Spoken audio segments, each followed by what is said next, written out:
Hola amigos, buenas tardes. Los saluda su amigo, el abogado y profesor de Derecho, Emanuel Rangel. El día de hoy es viernes de jurisprudencia. Soy en la corte publica las tesis que se van indexando al Semanario Judicial de la Federación y que podemos ver, por supuesto, en el sitio web del Semanario Judicial de la Federación. Aquí ya lo tengo yo, lo tengo ya en pantalla, aquí lo pueden ver a su derecha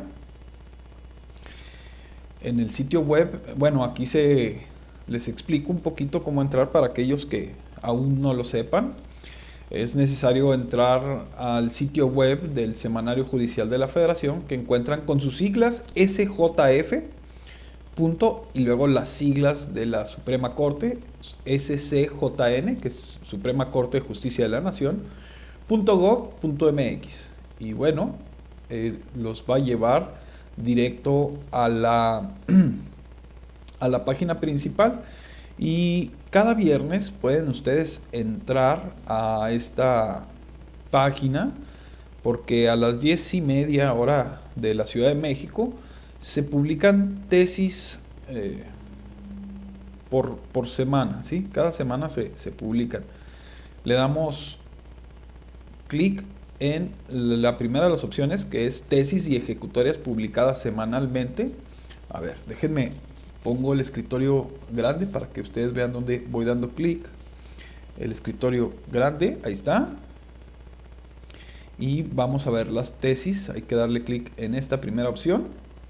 Recuerdan que si ustedes quieren buscar tesis, no precisamente por semana, sino quieren buscar ustedes una tesis en particular, esta es la consulta, consulta tradicional le llaman, y puede buscar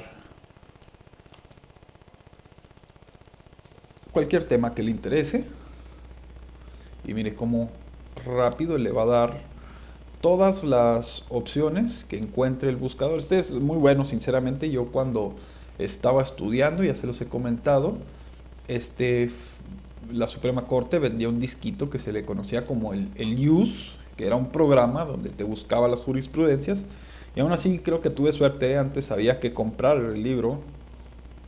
Y bueno, mire, al estar usted en cualquier tesis de jurisprudencia, selecciona el título y automáticamente lo va a enviar a la tesis con sus datos de localización, ¿sí? De dónde sale esta tesis, cuándo se publicó.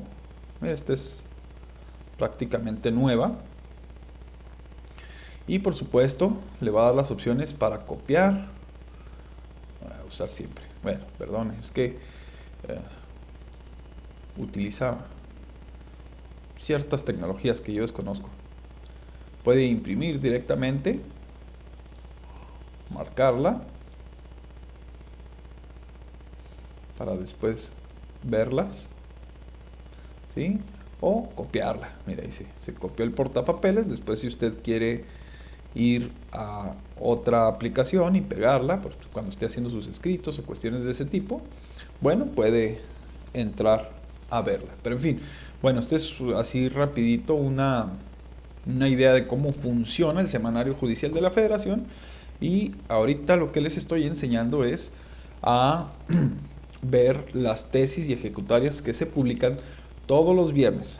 ¿Sí? Yo suelo entrar como hasta estas horas, más o menos, nada más que ahorita vengo de acá enfrente, de Ciudad Judicial, de una audiencia. Y bueno, apenas hasta ahorita pude.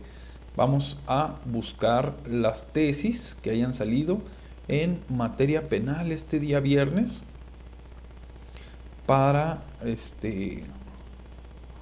para mantenernos al tanto de las interpretaciones que hace la Corte. Vamos a ver porque, miren, aquí en la número 14 de este viernes, con registro 2.021.134, aparece algo, me parece a mí que es respecto de materia penal, sí, habla del secuestro.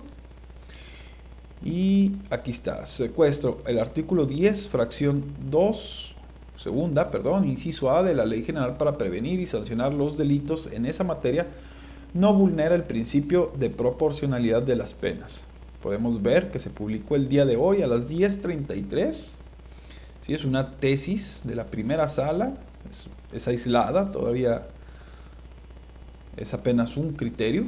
Dice, el precepto citado al establecer un agravante sobre las penas previstas para el tipo penal básico del delito de secuestro express, establecido en el artículo 9, fracción primera, inciso D de la propia ley, específicamente de 50 a 100 años de prisión y de 8.000 a 16.000 días de multa, si en la acción de la privación de la libertad participan como autor o autores personas que sean o hayan sido integrantes de alguna institución de seguridad pública, de procuración o administración de justicia o de las Fuerzas Armadas, o se ostenten como tales sin serlo, no vulnera el principio de proporcionalidad de las penas contenido en el artículo 22 de la Constitución Política de los Estados Unidos Mexicanos, porque establece una sanción que se adecúa a la gravedad de la conducta que se regula.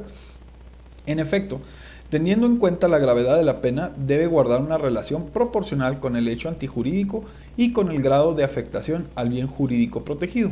Puede establecerse válidamente que la pena corresponde a la modalidad agravada del delito de secuestro express.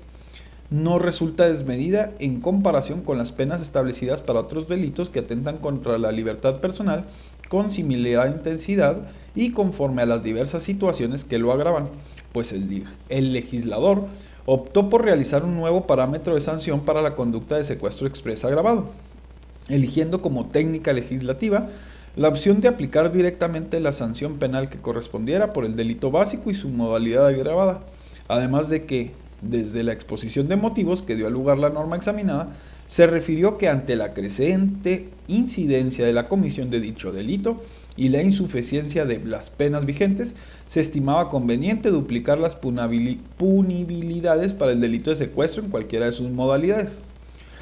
Por lo que el legislador se vio obligado a responder al reclamo social y cambiar su parámetro de punción al establecer penas más elevadas.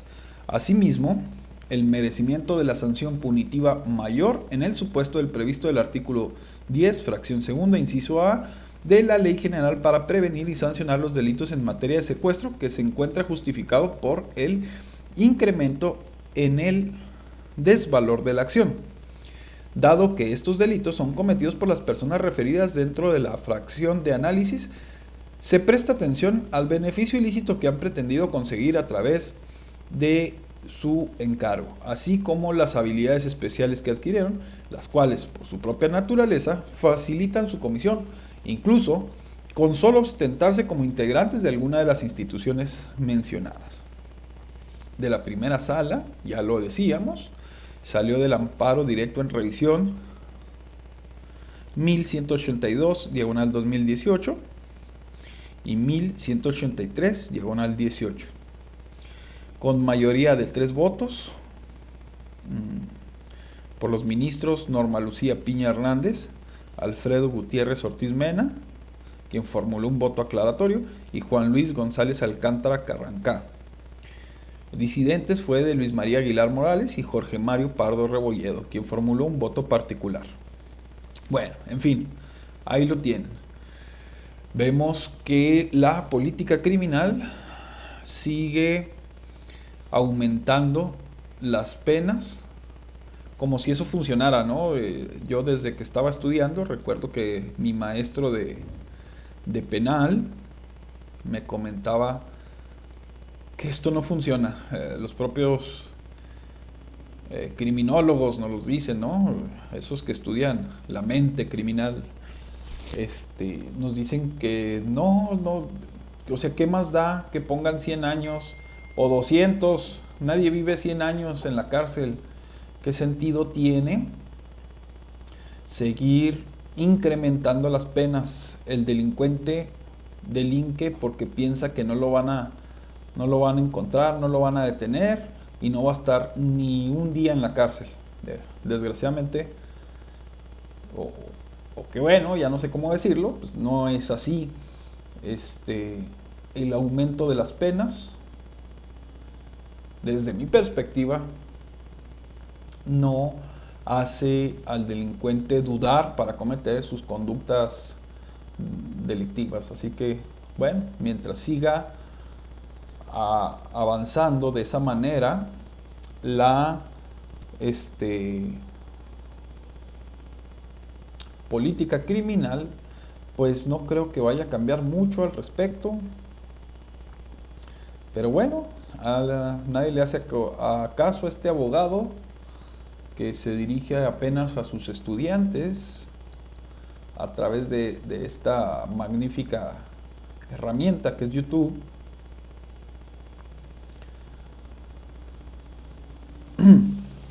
Y bueno, pues en este caso vamos a seguir haciendo exactamente lo mismo. Hay que recordar mantenerse hidratados, jóvenes. Miren, ya encontré otra materia penal, algo que me gusta, que es del proceso en específico. Habla del procedimiento penal abreviado y dice: la reducción de las penas constituye un derecho sustantivo a favor del imputado que comprende la privativa de libertad y la multa, con independencia de que el Ministerio Público solo se refiera a la prisión. De la interpretación sistemática de los artículos 20, apartado A, fracción séptima y 21 de la Constitución Política de los Estados Unidos Mexicanos, así como 201 a 203, 205 y 206 del Código Nacional, se advierte que tratándose del procedimiento penal abreviado, la disminución de las penas no es una cuestión discrecional a cargo del Ministerio Público, sino que se trata de un auténtico derecho sustantivo del acusado a obtener un beneficio derivado de la aceptación de la responsabilidad penal. Por tanto, la solicitud de acusación y disminución de las penas debe comprender las que impliquen un resarcimiento público para el Estado, como son la privativa de la libertad y la multa, con excepción de las que involucran la reparación del daño a favor de las víctimas. De ahí que si el juez de control aprecia que no existe precisión sobre la disminución de la multa, debe entenderse que el acuerdo alcanzado por la representación social y el imputado comprende que se le extienda el mismo porcentaje aplicado expresamente a la pena privativa de la libertad, sin que ello contravenga la conformidad manifiesta con la propuesta realizada por la representación social, ya que la aceptación recae en dicho porcentaje, de manera que la omisión de emplearlo al fijar la pena de multa no puede estimarse consentida. En consecuencia, tal aspecto debe ser estudiado, incluso de oficio, en atención al rango constitucional que alcanza la prerrogativa indicada. Claro, era obvio. Esta sí es una jurisprudencia emitida por los plenos de circuito. Y es obvio, a mí me tocó una vez un asunto en los tribunales federales, ya en la ciudad de Chihuahua, donde el juez se negó a reducir la multa en un abreviado que nos llevamos, porque él interpretó, bueno, que hablaba de la pena de prisión, y como nos aclara esta jurisprudencia, no es así. Me parece a mí que es obvio, porque el Código Nacional y la Constitución hablan de reducir las penas, no hablan de reducir la pena privativa de libertad. En este sentido, bueno, me parece a mí muy bien visto por parte de los plenos de circuito. No vi de dónde era la localización de esa, pero pues está muy bien, ¿no? Me parece a mí lo adecuado. Insisto, a mí ya me tocó un asuntito donde acusaban a una persona de haber llevado a personas hacia el exterior del país sin la documentación debida, lo cual ya de por sí implica, desde mi perspectiva, insisto, una atipicidad, porque vaya, a menos que lo hiciera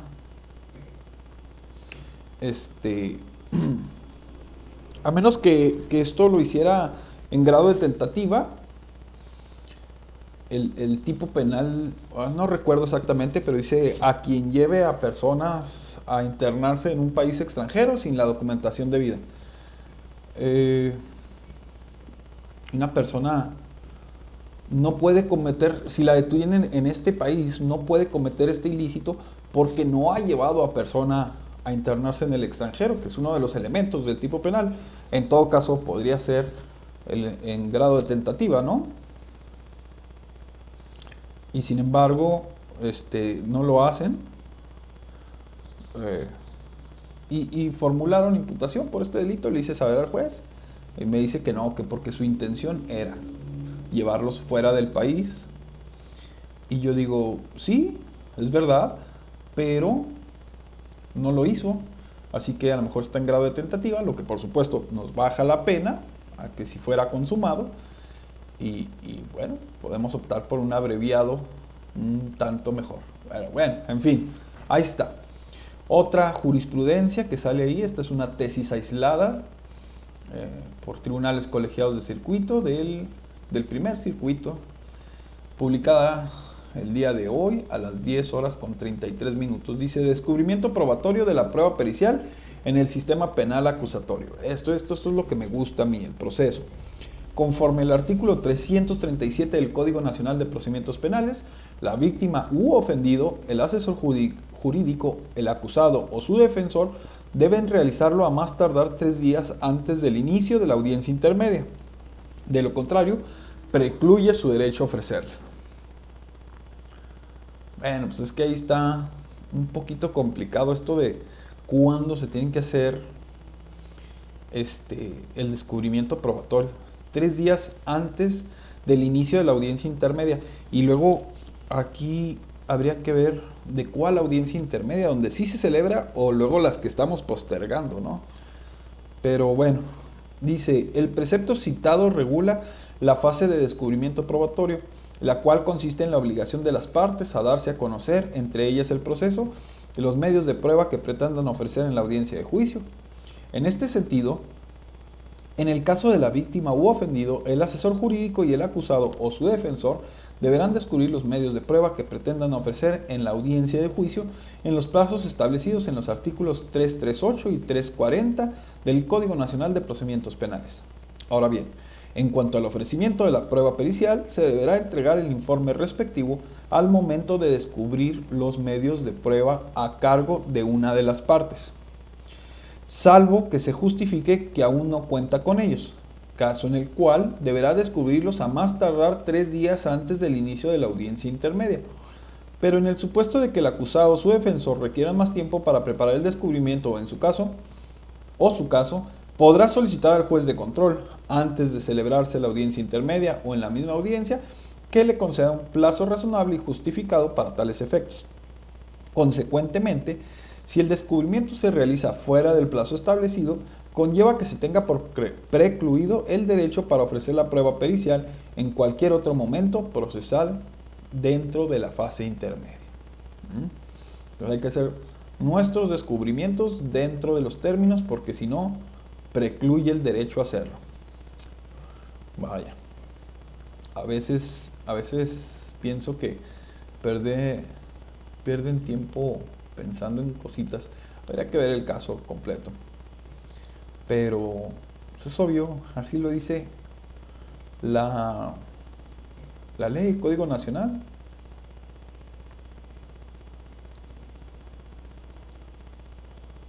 ¿Sí?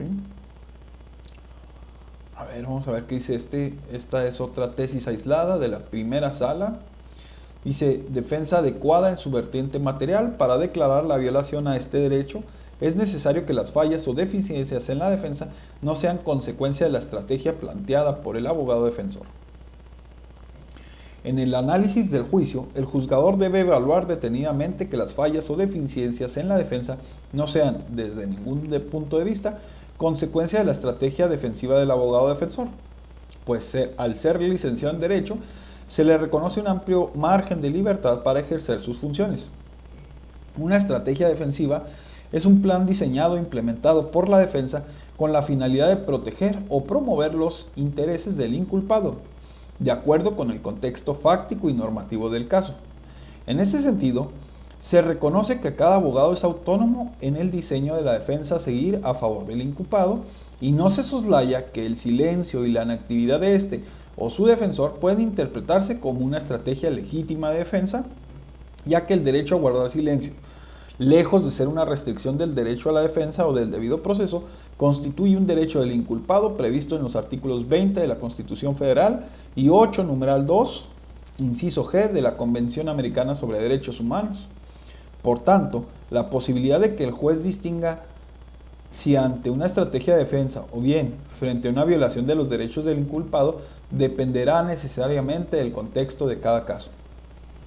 Consecuentemente, dependiendo de la etapa que corresponda y del sistema de justicia penal bajo el que está siendo juzgado el imputado, el órgano jurisdiccional debe verificar si en la causa penal acontece o aconteció lo siguiente. 1. Ausencia sin justificación evidente de pruebas. 2. Silencio inexplicable de la defensa. 3. Ausencia de interposición de recursos. 4. Omisión de la asesoría. 5. Desconocimiento técnico del procedimiento penal del abogado. O 6. Ausencia o abandono total de la defensa.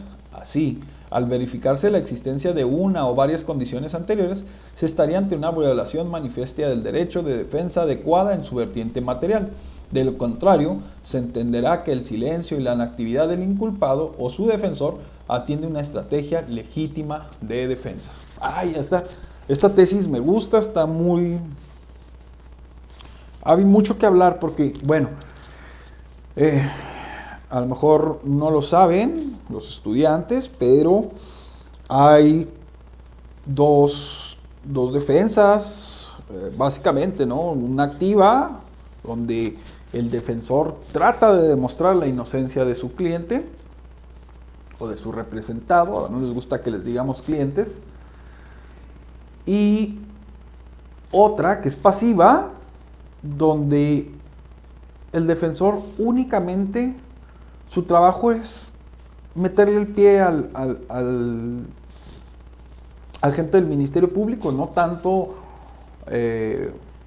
probar la inocencia, sino ya sea meter la duda razonable o lograr que el MP no pueda probar más allá de toda duda razonable. Entonces, hay veces que el abogado pues nomás se sienta a escuchar, mientras el MP no esté haciendo o no pueda lograr probar más allá de toda duda razonable los hechos que acusa al acusado, valga la redundancia, pues no habría necesidad de una defensa más activa. Por eso esta tesis de jurisprudencia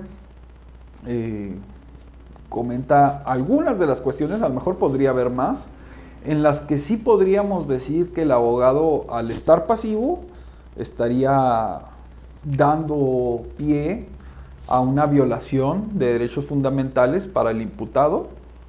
Y bueno, hay que tener mucho cuidado, por supuesto, cuando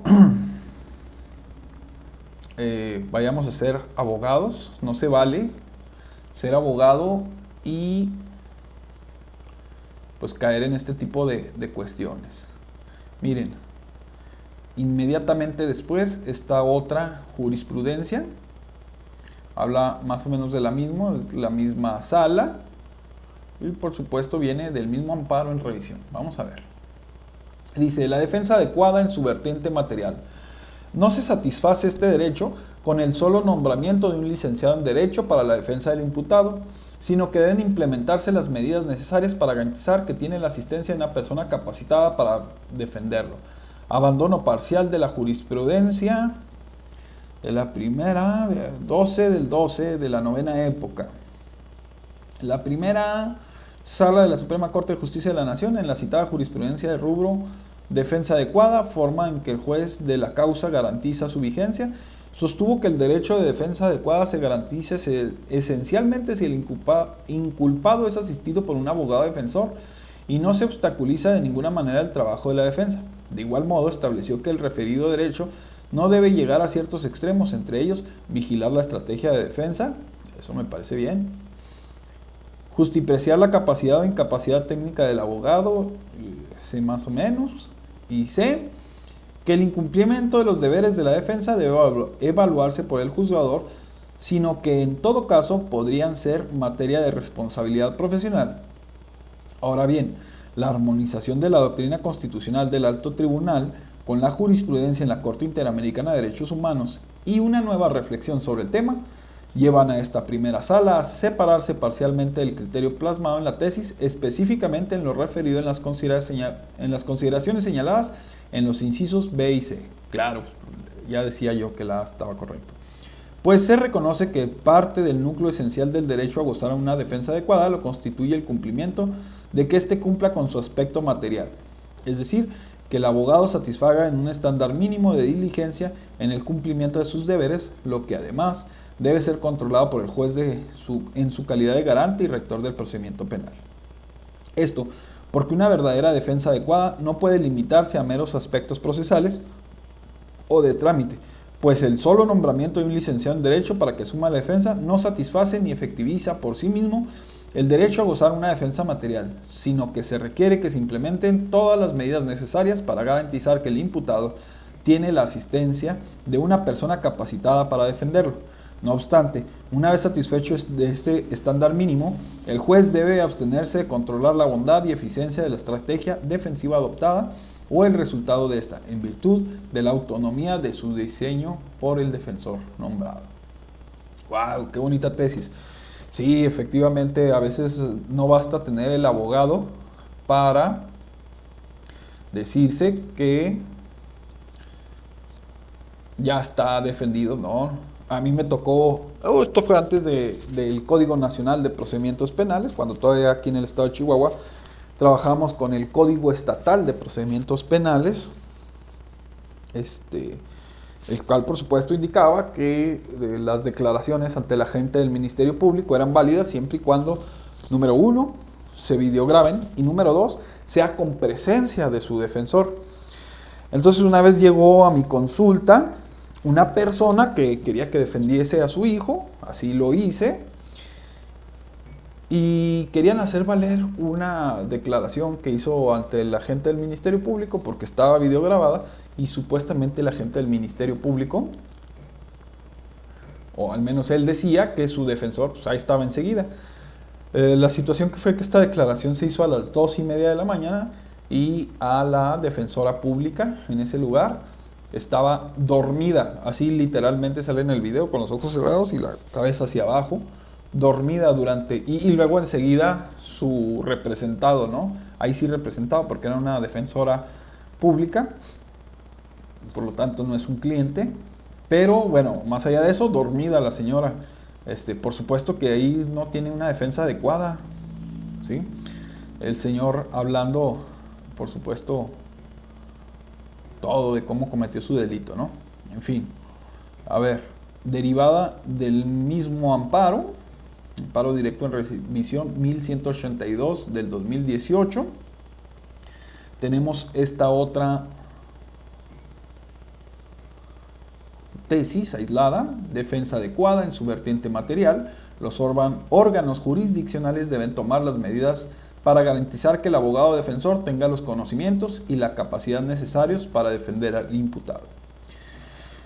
Dice, de los artículos 20, apartado A, fracción 9 de la Constitución Política de los Estados Unidos Mexicanos, en su texto anterior a la reforma publicada en el Diario Oficial de la Federación el 18 de junio de 2008, actual artículo 20, apartado B, fracción 8 y 8, numeral 2 de la Convención Americana sobre Derechos Humanos, deriva que todo imputado dentro de un proceso penal cuenta con el derecho a gozar a una defensa adecuada, el cual tiene dos aspectos: el formal, que consiste en no impedir al imputado el ejercicio de ese derecho, y 2, el material, el cual se constriñe a la existencia adecuada a través de defensor.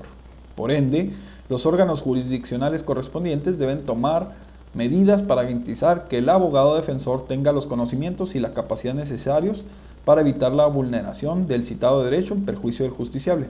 Esto es, cuando el incumplimiento de los deberes de abogado dentro del procedimiento penal sea manifiesto o evidente, el juez está obligado en su carácter de rector y garante del proceso penal a evaluar la defensa proporcionada al imputado. De lo contrario, carecería de sentido que la defensa material forme parte del derecho humano de defensa adecuada, si dentro del procedimiento penal no existe un mecanismo de control que permita garantizar mínimamente al inculpado que su abogado tiene la aptitud necesaria para defenderlo adecuadamente. Así, los jueces penales deben vigilar la actuación del defensor en aras de evitar la vulneración de ese derecho en perjuicio del justiciable sin que baste para tutelarlo la sola designación de un letrado en derecho, pues su observancia requiere que se proporcione al inculpado una asistencia real y operativa, independientemente de si la defensa recayó en defensor de oficio o particular, pues de lo contrario se realizaría una diferenciación que no encuentra sustento en la Constitución Federal ni en la Convención Americana sobre Derechos Humanos. Pues sí, por supuesto, el defensor debe de ser, por supuesto, licenciado en Derecho, pero además debe tener cierta experiencia en el proceso, pero con casos reales, independientemente si es de oficio o particular. Desde mi experiencia, los defensores de oficio les tengo mucho respeto porque tienen mucha experiencia. Ellos tienen la experiencia mínimo al doble de lo que tenemos los defensores particulares.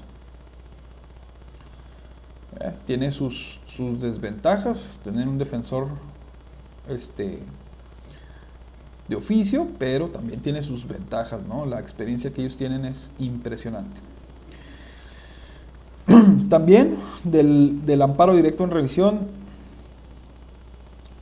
1182, diagonal 2018, el 3 de mayo de 2019, sale defensa adecuada en su vertiente material, directrices para seguir a evaluar si este derecho ha sido violado.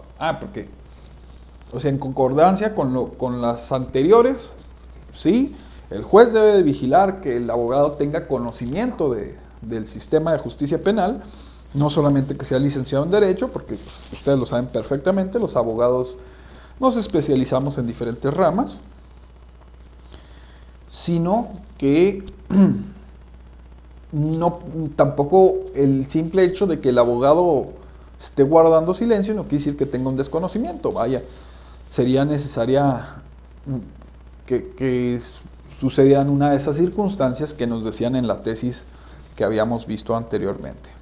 Bueno, vamos a ver qué dice esta jurisprudencia aislada también de la primera sala. Dice: en virtud de que el órgano jurisdiccional durante el procedimiento penal se encuentra obligado a cerciorarse de que el derecho a gozar una defensa adecuada no se torne ilusorio a través de una asistencia jurídica inadecuada, es procedente que los juzgadores evalúen la defensa proporcionada por el abogado. Por lo anterior, esta primera sala de la Suprema Corte de Justicia de la Nación considera que para determinar si el citado derecho en su vertiente material fue violado, dado que no toda deficiencia o error en la conducción de la defensa implica dicha vulneración, el juzgador debe seguir las siguientes directrices. A. Analizar que las supuestas deficiencias sean ajenas a la voluntad del imputado y corresponden a la incompetencia o negligencia del defensor y no a una intención del inculpado de entorpecer o evadir indebidamente el proceso. B. Evaluar que las fallas de la defensa no sean consecuencia de la estrategia defensiva del abogado, valorando las cuestiones de hecho más que de fondo para enfocarse principalmente en la actitud del abogado frente al proceso penal. Y C. Valorar si la falta de la defensa afectó en el sentido del fallo en detrimento del inculpado, tomando en consideración caso por caso al apreciar el juicio en su conjunto.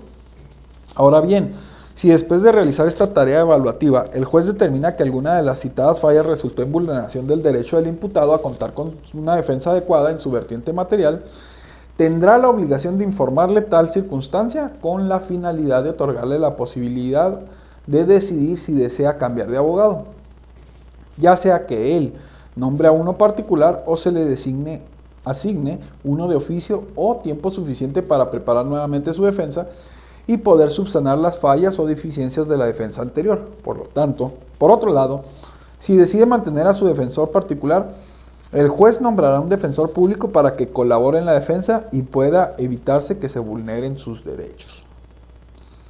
Vaya, ¿no?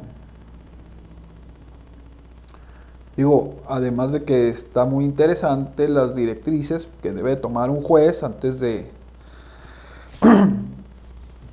anunciar, ¿no?, la negligencia o ineptitud de un abogado, porque está la cuestión de que me parece que ha de ser muy humillante que un juez le diga a tu cliente en mitad del proceso, oiga, ¿sabe qué? Me parece que su abogado no la hace, no sirve, no sabe. Luego ahí andan estos abogados.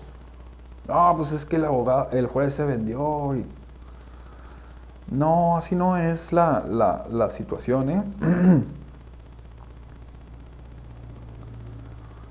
Eh, Así no es la situación. Hay que saber proceso penal antes de meterse a una sala de audiencias, porque si no, el juez te puede sacar. Ya vimos las directrices de las que se va a cerciorar. Si el juez se cerciora que tienes un desconocimiento de este sistema de justicia penal, pues no te va a permitir que sigas adelante y te va a evidenciar ante tus compañeros y ante tus clientes. Y nunca me ha sucedido, ¿no? Espero que jamás me suceda, pero puede llegar a sucederte si no nos preparamos. Así que bueno, a seguir preparándonos. Encontré también otra que dice: auto de vinculación a proceso. Para su dictado no se requiere que los datos de prueba que existan en la carpeta de investigación se perfeccionen para que adquieran el carácter de indicios razonables y sean susceptibles de adquirir valor demostrativo. El estándar probatorio para el dictado de un auto de vinculación a proceso se redujo de manera importante porque no se requiere un cúmulo probatorio amplio en razón de que el Ministerio Público no presenta pruebas formalizadas para acreditar el hecho y menos la responsabilidad del indiciado, sino solo hace referencia a datos probatorios que establezcan en grado de suposición que se ha cometido un hecho que la ley señale como delito y que exista la posibilidad real de que la persona cometió un hecho que la ley señale como delito y que exista la posibilidad que la persona implicada lo cometió o participó en su comisión. Por ende, si esa demostración judicial se realiza en función de hechos que el órgano técnico de acusación pone en conocimiento del juez de control, y en su caso, la contraargumentación o refutación del imputado o su defensor, deben apreciarse como indicios que solo sirven para integrar datos, que al ser valorados como parte del ejercicio racional del juzgador, expresan el grado de credibilidad que le proporcionan. De ahí que es innecesario exigir un mecanismo para reforzar o perfeccionar los datos de prueba que existen en la carpeta de investigación, o que los doten de mayor credibilidad, para que adquieran el carácter de indicios razonables y sean susceptibles de adquirir valor demostrativo, como por ejemplo el que se demuestre que el suscriptor de una opinión pericial tiene los conocimientos técnicos para realizar ese cometido. Séptimo Tribunal Colegiado en materia penal del primer circuito. Sí, bueno, hay que entender que en el auto de vinculación a proceso se requieren meramente indicios para que sea dictado. Eso es suficiente. Al menos lo ha sido hasta hoy.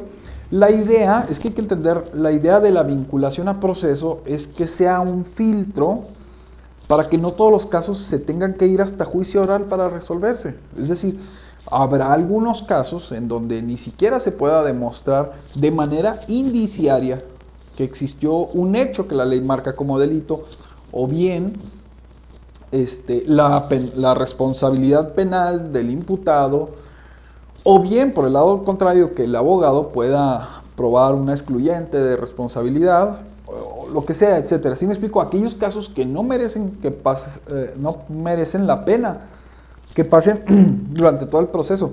Pero lo cierto es que la mayoría de los casos que presente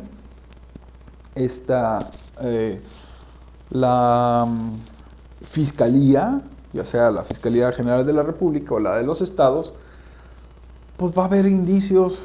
Esa es la razón por la cual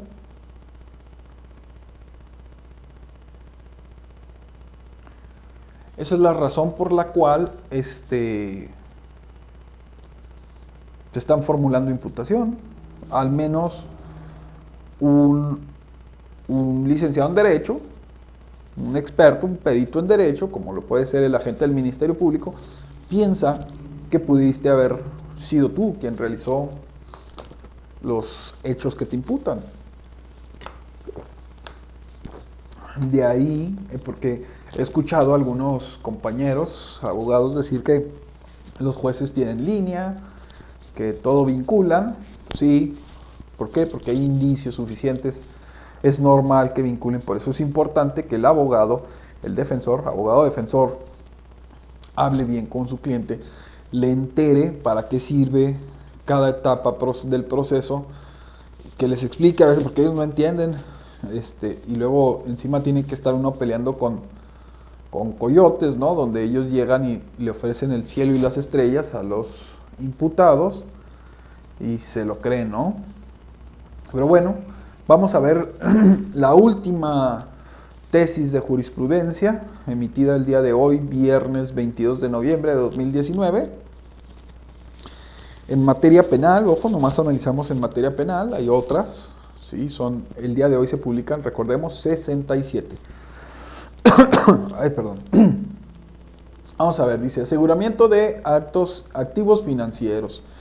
Los efectos de la declaratoria de invalidez del artículo 242 del Código Nacional de Procedimientos Penales son aplicables retroactivamente en materia penal en beneficio del imputado, procesado o sentenciado.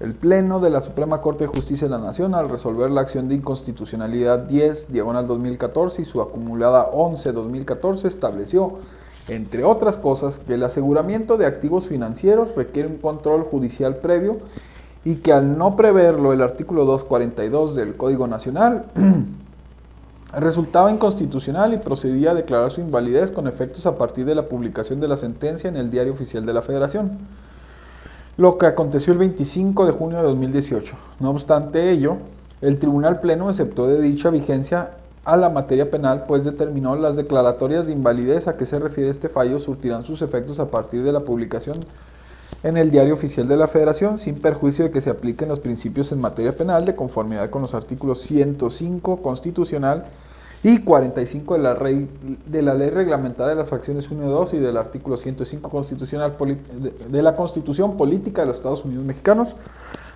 Por tanto, la declaratoria de invalidez podrá tener efectos retroactivos en materia penal en beneficio del imputado, procesado o sentenciado. Sí, es que hay que recordar la retroactividad de la ley se permite en materia penal únicamente en favor del imputado, procesado o sentenciado. Así que, bueno, les voy a pedir una disculpa